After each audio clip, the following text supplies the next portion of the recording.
This is one of the craziest build transformations in Enshrouded. Hey everyone, my name's Smitty, and today I'm going to be taking you through my biggest Enshrouded build yet, where I'm going to be transforming this barren plateau into an incredible temple oasis.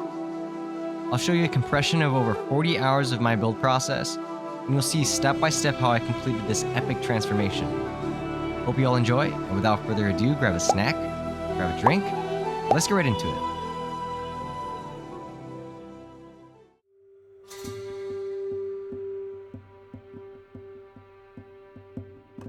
When starting out this project, I knew I wanted to build something in the desert, so I scouted out a large, relatively flat area on the eastern side of the map. At this point, I wasn't exactly sure what the build was going to look like, so I took some time to sketch out some rough ideas for this location. I came up with a concept of a temple-like structure with large spherical domes on top of it. I wanted to give the suggestion of water flowing out of it in the form of aqueducts. Again, this was just a rough idea, and I wouldn't stick to it 100%, but would help guide my project a little bit more. First, I started out with a foundation. I wanted this building to be quite grand, which meant that I was going to have to build at a very large scale and need a lot of space. I plotted out a large rectangular area to start, leaving the center open as I thought I might later add a pool here. I then moved on to outlining where the walls and towers were going to be placed. At this point of the project, particularly when building at this scale, I'm less concerned about the details and more concerned about the bigger picture decisions such as composition and overall shape, making sure that all elements are scaled correctly and oriented in the way I want. These are things that are harder to change the further that you get along in a project, so I always take extra time to ensure that I'm okay with these aspects first. Details can always come later.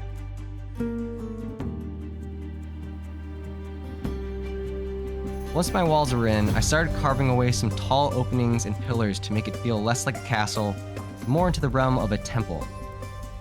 I thought that replicating these high arches would help communicate the sense of scale and grandeur that I was going for. And overall, I wanted this structure to be a fusion of Egyptian and Arabian influences.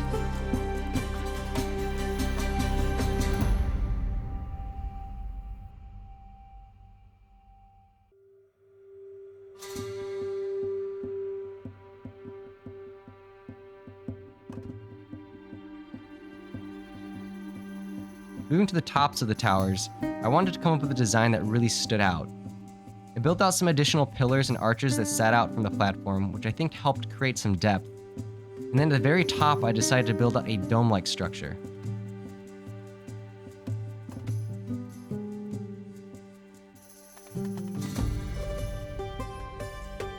Unfortunately, after finishing the first dome, I found that it was just a tad small for how large the tower was, so I decided to rebuild it again.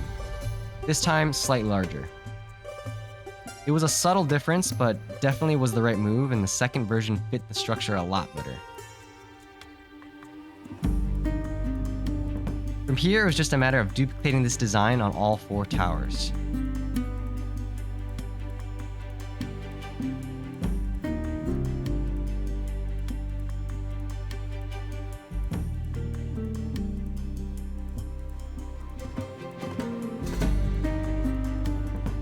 After completing the towers, I was really happy with the progress of the structure. I thought the dome toppers added a really interesting visual element and made the towers pop a lot more. Having fallen in love with the dome design, I decided to really go big with the idea. I thought it'd be really cool to have a large central dome at the top of the build, so I started the process of building that out.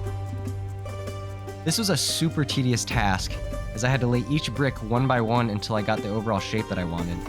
I think in real time this took me over 5 hours, but the result was definitely worth it.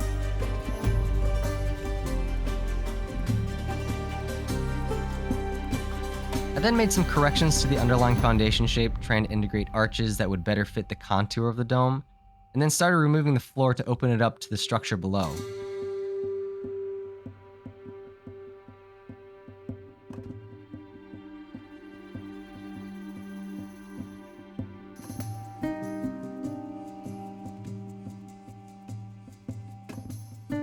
The voxel-based grid that Enshrouded uses makes circular shapes more challenging, and it took a lot of time to get the spacing right, but the end result I think looks amazing, and the massive dome served as the perfect focal point for the structure.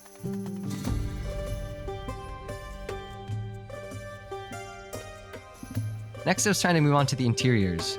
I mentioned at the beginning of the project that I had the idea of integrating some aqueducts flowing out of the structure, and I wanted them to be flowing from a centralized pool, so I began outlining some tiered circular areas. Once I had the outline, I began filling in the area with the blue luminescent blocks.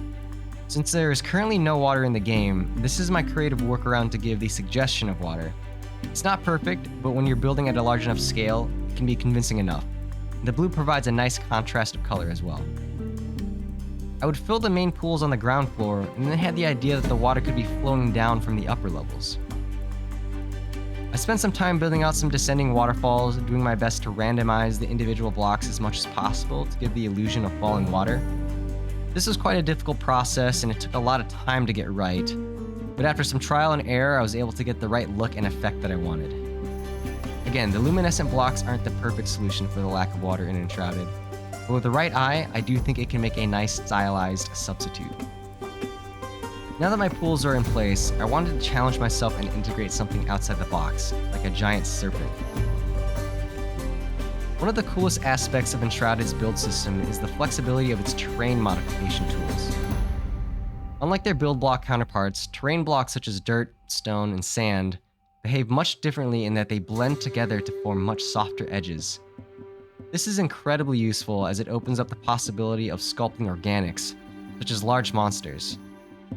In the case of this project, I thought it'd be really cool to have some kind of serpent guarding the pools. I did my best to block out the general shape first, and then sculpt out the more prominent features as best I could.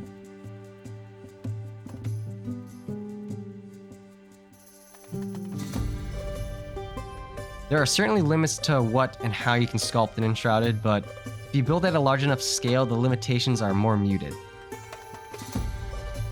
Once my serpent was done, I was happy with the result. Organics are always tough, and they don't always turn out perfect, but I thought this was just a really fun and outside-the-box addition to the build, and added a whole new element of story to the project. Next, it was time to work on the exteriors more. Much like I had done on the inside, I thought it'd be cool to have the waters flow down from the top of the structure. So my next objective was to build out some additional aqueducts that looked like the water was flowing down off the roof. At this point, some of you are probably asking where the heck all this water is coming from, but you know what? We're just gonna call it magic and assume that this temple has some sort of spell or enchantment that causes the water to never run out.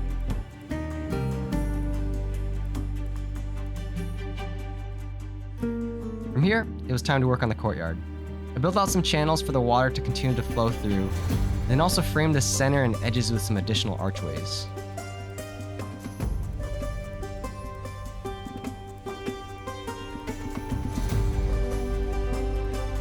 Then, I decided to integrate some greenery into this part of the build to make it more of an oasis.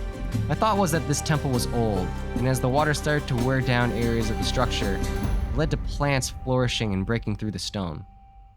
I took some time to break down areas of the build to make it look more dilapidated, and then filled in these spots with grass and planted a mix of seedlings to look like they were emerging from these green patches. I would have to be patient in letting them grow, but I was excited to see the result and thought it would totally transform the look of this place. Moving on past the courtyard, I began working on the area outside and below the temple. I had the idea of adding another tier of canals for the water to flow down into, so after building down the staircase, I built another layer of pools with the water spouting out from various openings across the base.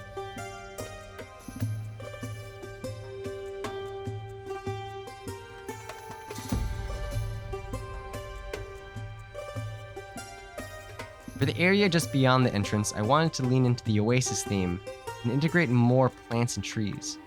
My thought was that as the water continued to flow down, some of it would leak into the soil, meaning that this area right outside the temple was quite lush with foliage and greenery.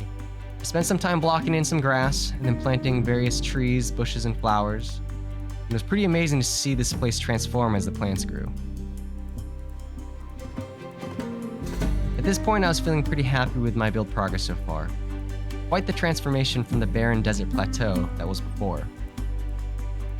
All that was left to do now was add some extra details, clean up some areas, and the temple would be complete.